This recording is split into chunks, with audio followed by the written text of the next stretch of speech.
ഇന്ന് പത്രവാർത്തകൾ പ്രേക്ഷകരിലേക്ക് എത്തിക്കാൻ നമുക്കിപ്പോൾ ഉള്ളത് ശ്രീമാൻ സുജിത് ചന്ദ്രനാണ്. Sujichandran, good morning. Good morning Sethu. ഈ നീറ്റ് പരീക്ഷ റദ്ദാക്കിയത് നീറ്റായില്ല എന്നുള്ള വാർത്തയാണ് എല്ലാ പത്രങ്ങളുടെയും പ്രധാന തലക്കെട്ട്. ഒപ്പം എവിടെ ഞങ്ങളുടെ മുഖ്യമന്ത്രി എന്ന് എല്ലാ പത്രങ്ങളും ചോദിക്കുന്നത്. 10 ദിവസമായല്ലോ ആ തെരച്ചിലിങ്ങനെ തുടരുകയാണ്. ഇപ്പോൾ പറഞ്ഞ പോലെ ഇന്നത്തെ ഒരുപക്ഷേ നല്ല കാലാവസ്ഥയാകാം, ഇന്ന് ചിലപ്പോൾ കണ്ടെത്തിയേക്കാം നമ്മുടെ മുഖ്യമന്ത്രിയെ. മാതൃഭൂമിയുടെ 1-ാം പേജിൽ കഴിഞ്ഞ 1-2 ദിവസമായിട്ട് ഇതിൻ്റെ ഒരു ഗൗരവം വിട്ടിട്ട് ഇതൊരു തമാശയായി മാറിയതുപോലെയാണ് പൊതുവേ നമുക്കൊക്കെയും തോന്നുന്നത്. ഇത് അതായത് നമ്മുടെ മുഖ്യമന്ത്രിയെ കിട്ടാൻ വേണ്ടിയിട്ട് Day 1, Day 2, Day 3, Day 4, Day 5, Day 6 എന്ന് തുടങ്ങിയപ്പോൾ ഇന്നൊക്കെ 10 നാളായിരിക്കുന്നു. അപ്പോൾ സ്മൈലികൾ കൊണ്ടാണ് ഇന്നത്തെ 1-ാമത്തെ പേജ് മാതൃഭൂമി ചെയ്തിരിക്കുന്നത്. Day 1 തുടങ്ങി, അതായത് ആ ഉജ്ജ്വല വിജയത്തിൻ്റെ, മിന്നും വിജയത്തിൻ്റെ, കണ്ണിൽ നക്ഷത്രത്തിലക്കമുള്ള വിജയത്തിൽ നിന്ന് വന്ന് അവസാനം കരച്ചിലും ചിരിയും പൊട്ടിച്ചിരിയും ഒക്കെയായി നിൽക്കുന്ന ആ സ്മൈലികൾ ഇട്ട് നിറച്ചിരിക്കുകയാണ് മാതൃഭൂമിയുടെ 1-ാമത്തെ പേജ്. Day 1 UDF വിസ്മയമായിരുന്നു, 102 സീറ്റ്. Day 2 എത്തുമ്പോഴത്തേക്ക് നീക്കം തുടങ്ങി. Day 3 ഞാനാകാം, ഞാൻ പോരെ, ഞാനുണ്ട്, തീരുമാനം ഡൽഹിയിലെടുക്കും അടുത്ത ദിവസം, ലേശം സമയം തരൂ, പ്രശ്നം അല്പം കുറഞ്ഞു, ഇപ്പോൾ ശരിയാക്കി തരാം, ഉടനെ ഉണ്ടാകും, ആരാത് എന്നൊക്കെയുള്ള സിനിമ ഡയലോഗുകളും അതുപോലെ മീം ആയി മാറിയ ചില ഓഡിയോ ക്ലിപ്പിങ്ങുകളെയൊക്കെ ഓർമ്മിപ്പിക്കുന്ന രീതിയിൽ നിറയെ സ്മൈലീസ് വെച്ചിട്ട് ചെയ്തിരിക്കുന്നു. തമാശയായി തുടങ്ങി. ഏതായാലും ചർച്ചകൾ പൂർത്തിയായി, കേരളം കാതോർത്തിരിക്കുന്നു. ഇന്നെങ്കിലും ഇത് നീറ്റാകുമോ എന്ന് ചോദിക്കുന്നു. ഇന്നുണ്ടാകുമോ മുഖ്യൻ? ഡൽഹിയിൽ രാഹുൽ ഗാന്ധിയുടെ മുഖ്യമന്ത്രി നിർണയ ചർച്ചയ്ക്കെത്തിയ കോൺഗ്രസ് നേതാക്കളായ PC Vishwanath, AP Anilkumar, MM Hasan, Thiruvanchoor Radhakrishnan എന്നിവർ കേരള ഹൗസിൽ നിന്ന് പുറപ്പെടുന്നു. കോൺഗ്രസിലെ മുഖ്യമന്ത്രി തീരുമാനം നീളുന്നതിനിടെ ബുധനാഴ്ച മുസ്ലിം ലീഗിൻ്റെ അടിയന്തര യോഗം നടക്കുന്നു. അങ്ങനെ മുതിർന്ന നേതാക്കൾ അവസാനഘട്ട അഭിപ്രായവും പറഞ്ഞതിന് ശേഷവും ഇന്നെങ്കിലും ഈ പ്രഖ്യാപനം ഉണ്ടാകുമോ എന്നാണ് പത്രങ്ങൾ കൂടി ചോദിക്കുന്നത്. ആർക്കും അറിയില്ല. ഒരു പക്ഷേ ഇന്നുണ്ടായേക്കാം. അപ്പുറത്ത് നീറ്റായില്ല എന്ന് പറയുന്നു. ഒടുവിൽ തലയൂരി. ഏതായിരുന്നു? നീറ്റ് UG പരീക്ഷയുടെ ചോദ്യപേപ്പർ ചോർന്ന വിഷയമാണ്. പുനഃപരീക്ഷ നടത്തും, തീയതി പിന്നീട്. ഇന്നലെ നടന്ന വലിയ സമരങ്ങളൊക്കെ നമുക്ക് കണ്ടു. എത്രയോ 22 ലക്ഷം വിദ്യാർത്ഥികൾ എഴുതിയ പരീക്ഷയാണ്. ഇനി അടുത്ത പരീക്ഷ വരുമ്പോൾ രജിസ്റ്റർ ചെയ്യേണ്ട, ഫീസ് അടയ്ക്കേണ്ട എന്നൊക്കെ മാതൃഭൂമി പറയുന്നുണ്ട്. മറ്റൊരു പ്രധാനപ്പെട്ട വാർത്ത മാതൃഭൂമിയുടെ 1-ാം പേജിൽ താഴെ വന്നിട്ടുണ്ട്. പെട്രോൾ ഡീസൽ വിൽപ്പനയ്ക്ക് നിയന്ത്രണം ഏർപ്പെടുത്തിയിരിക്കുന്നു എന്നാണ് വാർത്ത. ഇന്ധനവില വർധനയുണ്ടാകുമെന്ന അഭ്യൂഹങ്ങൾക്കിടയിൽ സംസ്ഥാനത്ത് പെട്രോൾ പമ്പുകളിൽ മൊത്ത വിൽപ്പന നിയന്ത്രിക്കണമെന്ന നിർദ്ദേശവുമായി എണ്ണക്കമ്പനികൾ. ഒരു ഉപഭോക്താവിന് പ്രതിദിനം പരമാവധി 200 ലിറ്റർ വരെ ഡീസലും 5000 രൂപയ്ക്ക് വരെ പെട്രോളും എന്ന പരിധി നിശ്ചയിക്കാനാണ് പമ്പുടമകൾക്ക് എണ്ണക്കമ്പനികൾ നിർദ്ദേശം നൽകിയിരിക്കുന്നത്. ശ്രദ്ധിക്കുമല്ലോ. ഇനി മറ്റൊരുപാട് വാർത്തകൾ കത്തിക്കയറി പ്രതിഷേധം, അതെല്ലാം ഉള്ളിലുണ്ട്. പ്രതിപക്ഷ നേതാവിൽ തർക്കമില്ല എന്ന CPM-ൻ്റെ വാർത്ത. അതോടൊപ്പം ഒരു കാർട്ടൂണും അവർ കൊടുത്തിട്ടുണ്ട്. ഉള്ളിലേക്ക് പോയാൽ മണി ഹേസ്റ്റിനെ സംബന്ധിച്ച് ഒരു വാർത്ത വന്നത്. ഈ കോവിഡ് കാലത്ത് വലിയ ഹിറ്റായ സ്പാനിഷ് സീരീസ് ആയിരുന്നല്ലോ മണി ഹേസ്റ്റ്. അതിൻ്റെ ആദ്യത്തെ ഭാഗം എല്ലാവരും വിവിധ രാജ്യങ്ങളിൽ, പ്രത്യേകിച്ച് കേരളത്തിലൊക്കെ വലിയ ഹിറ്റായിരുന്നു. അതിനുശേഷം ഒരു സ്പിൻ ഓഫ് വന്നു. അത് വലുതായി ശ്രദ്ധിക്കപ്പെട്ടില്ല. ഇപ്പോൾ പ്രൊഫസറും പിള്ളേരും തിരിച്ചെത്തുന്നു. പണക്കൊള്ളയിൽ തുടങ്ങിയ മണി ഹേസ്റ്റിൻ്റെ ലോകം തുടരുന്നത് കാണാനുള്ള കാത്തിരിപ്പിലാണ് ലോകം. കോവിഡ് സമയത്ത് മലയാളികളുടെ തലയിൽ കയറിയ ഈ ക്രൈം ത്രില്ലർ തിരിച്ചു വരുന്നു എന്ന് പറയുന്നു. കാരണം മണി ഹേസ്റ്റിൻ്റെ പുതിയ സീസണിന് സൂചന നൽകിക്കൊണ്ട് നെറ്റ്ഫ്ലിക്സ് ഇൻസ്റ്റഗ്രാമിൽ ഇന്നലെ ഒരു ചിത്രം പ്രസിദ്ധീകരിച്ചിരുന്നു. അപ്പോൾ അതിൽ നിന്നാണ് ഈ സീരീസ് തിരിച്ചു വരുന്നു എന്ന പ്രതീക്ഷ ആരാധകർക്ക് ഇപ്പോഴുള്ളത്. മനോരമയുടെ 1-ാം പേജിൽ 10, 9, 8 എന്ന് താഴേക്ക് എണ്ണുകയാണ് മനോരമ. അവസാനം 4, അതായത് ഓരോ മുഖ്യമന്ത്രി സ്ഥാനാർത്ഥി മോഹികളെയും വെട്ടി അവസാനം എത്തി 3 എന്ന് നിൽക്കുകയാണ്.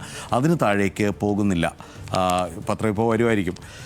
ഇന്നെങ്കിലും വരുമോ മുഖ്യമന്ത്രി പ്രഖ്യാപനം എന്ന് ചോദിക്കുന്നു മനോരമയും. ജനവികാരം ചൂണ്ടിക്കാട്ടി മുരളീധരനും സുധീരനും വേണുഗോപാലിനായി വാദിച്ച് വർക്കിംഗ് പ്രസിഡന്റുമാർ. തീരുമാനം വൈകിയത് വിജയത്തിൻ്റെ ശോഭയ്ക്ക് ചെറിയ മങ്ങലേൽപ്പിച്ചുവെന്ന് സണ്ണി ജോസഫ് പറയുന്നത്. സോണിയാഗാന്ധിയും അഭിപ്രായം തേടി. ഇങ്ങനെ പോയാൽ ജനമെതിരാകുമെന്ന് K മുരളീധരൻ പറഞ്ഞത്. ഇതെല്ലാം കൂടി ചേർത്ത് 3 എന്ന തലക്കെട്ടാണ്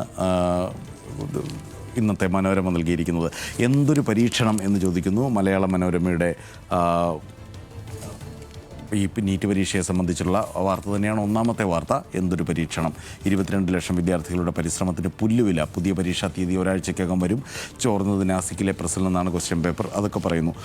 താഴേക്ക് വന്നാലേ ഇതിൻ്റെ തന്നെ ഭാഗമായിട്ടുള്ള മറ്റൊരു, അതായത് ഈ നീറ്റിൻ്റെ അല്ല, ഈ ഭരണം കേരളത്തിൽ സ്തംഭിച്ച അവസ്ഥ.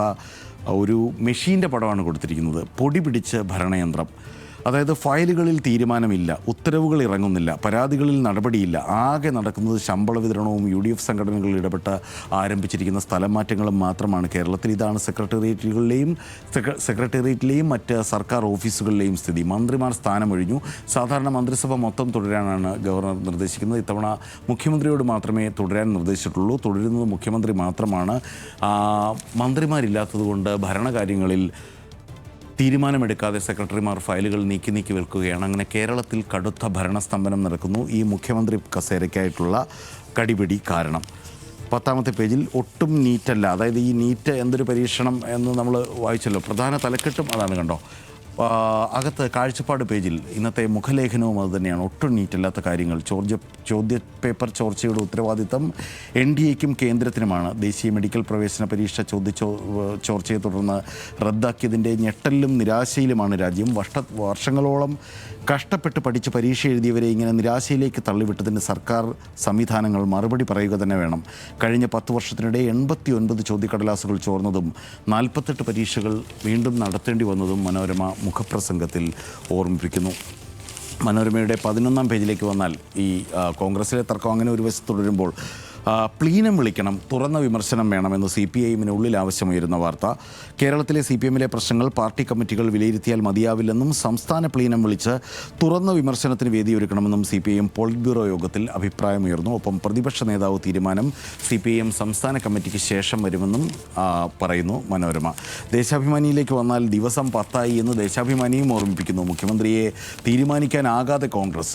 രാഹുൽ ഗാന്ധിയുമായുള്ള കൂടിക്കാഴ്ചയിൽ ഭൂരിപക്ഷ നേതാക്കളും വേണുഗോപാലിനെ പിന്തുണച്ചത് നമുക്കറിയാം. ആസൂത്രിത ശക്തി പ്രകടനങ്ങൾക്കും സമ്മർദ്ദങ്ങൾക്കും വഴങ്ങരുതെന്ന് വർക്കിംഗ് പ്രസിഡന്റുമാർ പറയുന്നത്. ലീഗിനെതിരെ തുറന്നടിച്ച MM ഹസന്റെ പ്രസ്താവന.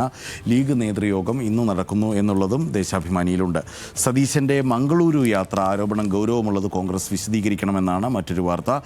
ഒപ്പം സർക്കാർ അത് CPIഎമ്മിൻ്റെ യോഗത്തിലുണ്ടായ വിലയിരുത്തലാണ്. ആരോപണം ഗൗരവമുള്ളതെന്ന് LDF കൺവീനർ പറയുന്നു. സപ്ലൈകോയിൽ അരിവില കൂടുന്നു. ഇതൊക്കെ ദേശാഭിമാനി മുൻപേജിൽ തന്നെ പറയുകയാണ്. ദേശാഭിമാനിയിൽ 1ാമത്തെ പേജിൽ തന്നെ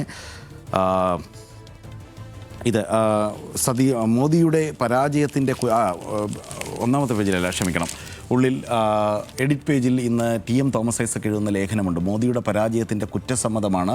കോവിഡ് കാലത്തെന്ന പോലെ യാത്രകൾ വേണ്ടെന്ന് വയ്ക്കാനും വീട്ടിലിരുന്ന് പണിയെടുക്കാനും മോദി ആഹ്വാനം ചെയ്തിരിക്കുന്നത്. കോവിഡ് കാലത്തെ ഇത്തരത്തിലൊരു സമീപനത്തിൻ്റെ ഫലം എന്തായിരുന്നുവെന്ന് നമുക്കറിയാം. അങ്ങനെ രാജ്യം മാന്ദ്യത്തിലേക്ക് നീങ്ങുകയാണ്. വിദേശ വ്യാപാര കമ്മിയുണ്ടാകുന്നു. വിദേശ നാണയ ശേഖരത്തിലെ ചതിക്കുഴികൾ, സ്വതന്ത്ര വ്യാപാര കരാറുകളുടെ അപകടം. വൈദ്യനാദ്യം സ്വയം ചികിത്സിക്കൂ എന്ന് പറയുന്നു തോമസ് ഐസക്. വിദേശയാത്ര കുറയ്ക്കണമെന്നും അനാവശ്യമായ കാർ യാത്രകളൊന്നും ഉപേക്ഷിക്കണമെന്നുമൊക്കെ ജനങ്ങളോട് അഭ്യർത്ഥിക്കും. അത് ചെയ്തു കാണിക്കേണ്ട ബാധ്യത തനിക്കുണ്ട് എന്ന് മോദി ഓർക്കണമെന്ന് കൂടി പറയുന്നു അദ്ദേഹം. വീക്ഷണത്തിലേക്ക് വന്നാൽ വീക്ഷണം ഇന്ന് നിയമസഭയിൽ പിണറായി മതി, മറ്റൊരു നേതാവ് വേണ്ടെന്ന് CPIഎം, പ്രതിപക്ഷ ഉപനേതാവ് പദവിയിൽ ഉറച്ച് CPI. അങ്ങനെ CPIഎം തർക്കത്തിൻ്റെ വാർത്തയാണ് വീക്ഷണത്തിലെ മുൻപേജിലുള്ളത്. നീറ്റ് വാർത്ത സ്വാഭാവികമായിട്ടും 1ാമത്തെ വാർത്തയാണ്. പക്ഷേ വീക്ഷണം മുഴുവൻ നോക്കിയിട്ടും ഈ കോൺഗ്രസിൽ മുഖ്യമന്ത്രി സ്ഥാനാർത്ഥിയെ കണ്ടെത്താൻ ഇങ്ങനെ ഒരു ചർച്ച നടക്കുന്ന ഒരു വാർത്ത കൂടി വീക്ഷണത്തിൽ എവിടെയും കാണാനില്ല. പക്ഷേ ചന്ദ്രികയുടെ മുൻപേജിൽ ഏതായാലും ആ വാർത്തയുണ്ട്. പ്രഖ്യാപനം ഇന്നുണ്ടായേക്കുമെന്ന് പ്രതീക്ഷിക്കുകയാണ് ചന്ദ്രിക. മുഖ്യമന്ത്രി ചർച്ച അന്തിമഘട്ടത്തിലാണ്. കേരളത്തിൻ്റെ പുതിയ മുഖ്യമന്ത്രിയെ തീരുമാനിക്കാനുള്ള ചർച്ച ഡൽഹിയിൽ പുരോഗമിക്കുന്നു. ഇത് സംബന്ധിച്ച് ഹൈക്കമാൻഡ് ഏറെക്കുറെ തീരുമാനമെടുത്തതായാണ് സൂചന എന്ന് ചന്ദ്രിക പറയുന്നു. അങ്ങനെയാണ് നമുക്കും വിവരം കിട്ടുന്നത്. ഒരുപക്ഷെ ഇന്ന് പ്രഖ്യാപനം ഉണ്ടായേക്കുമെന്ന്.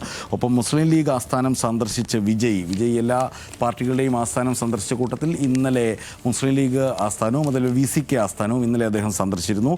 തമിഴ്നാട് മുഖ്യമന്ത്രി വിജയ് ഇന്ത്യൻ യൂണിയൻ മുസ്ലിം ലീഗ് തമിഴ്നാട് സംസ്ഥാന കമ്മിറ്റി ആസ്ഥാനമായ ഖായിദ മില്ലത്ത് മജ്ലിസിൽ സന്ദർശിച്ചു എന്നുള്ള വാർത്ത ചിത്രം സഹിതം. പിന്നിലെ പേജിൽ അതേപോലെ മറ്റൊരു വാർത്ത. മികച്ച വിജയത്തിന് പിന്നാലെ പാണക്കാട് എത്തി G സുധാകരൻ എന്ന വാർത്ത അവിടെയുമുണ്ട്. മംഗളത്തിലേക്ക് വന്നാൽ KC വേണുഗോപാലാണ് മുന്നിൽ ഈ മുഖ്യമന്ത്രി ചർച്ചയിൽ എന്നാണ്. അവസാന ലാപ്പിൽ വേണുഗോപാൽ മുന്നിലെന്ന് പറയുന്നു. കേരള കൗമുദിയിലേക്ക് വന്നാൽ മുഖ്യമന്ത്രി പ്രഖ്യാപനം ഉടനുണ്ടാകും, നേതാക്കളുടെ നിലപാട് നിർണായകമായിരിക്കുന്നു എന്ന് പറയുന്നു. KC വേണുഗോപാലും സതീശനും വേണുഗോപാലും ഇരുന്ന് ഉറങ്ങുന്നതും ഹൈക്കമാൻഡ് ടെൻഷൻ അടിച്ചിരിക്കുന്നതുമായിട്ടുള്ള ഒരു കാർട്ടൂൺ അതിലുണ്ട്. ബാക്കി എല്ലാ പത്രങ്ങളിലും നീറ്റലായി വീഴ്ച.